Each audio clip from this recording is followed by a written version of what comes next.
নমস্কার, 7 Awake news নেটওয়ার্কে আপনাদের স্বাগত। সকাল থেকেই হুগলি লোকসভার এবুথ থেকে অবুথে চোরকি পাক লাগাচ্ছেন বিদায়ী সাংসদ বিজেপি প্রার্থী লকেট চট্টোপাধ্যায়।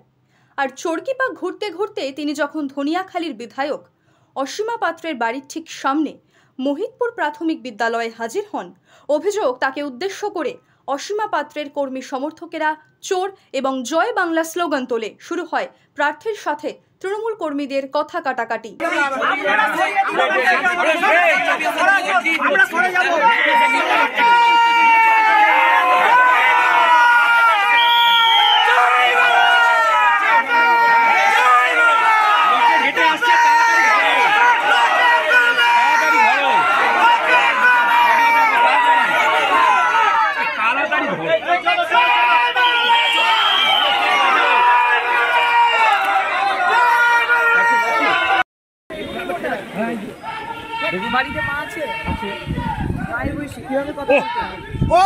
দেখুন আমরা লাইন দিয়েছি।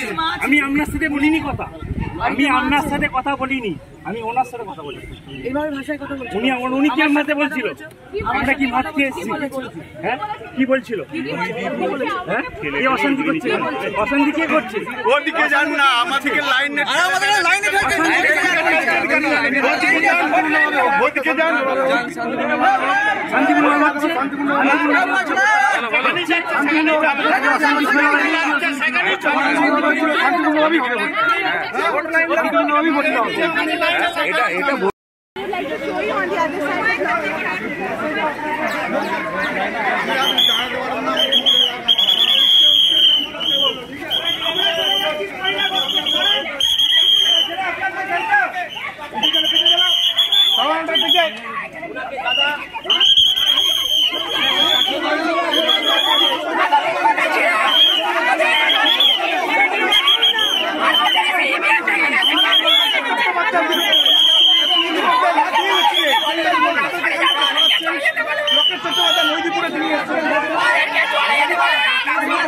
অভিযোগ পুরো ঘটনাটাই ঘটেছে বুথের 100 মিটারের মধ্যে এবং সেখানে কেন্দ্রীয় বাহিনী মোতায়েন থাকলেও তারা কোনো পদক্ষেপ না নেবার ফলে ঘটনাটি বাড়তে থাকে।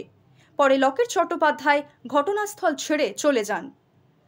Bureau report, Hooghly, 7 Awake News Network. আরও বিভিন্ন খবরের আপডেট জানতে হলে 7 আওয়েক নিউজ চ্যানেলটিকে সাবস্ক্রাইব করতে ভুলবেন না, কারণ আপনাদের একটা সাবস্ক্রিপশন আমাদের কাছে অত্যন্ত মূল্যবান। জয় হিন্দ।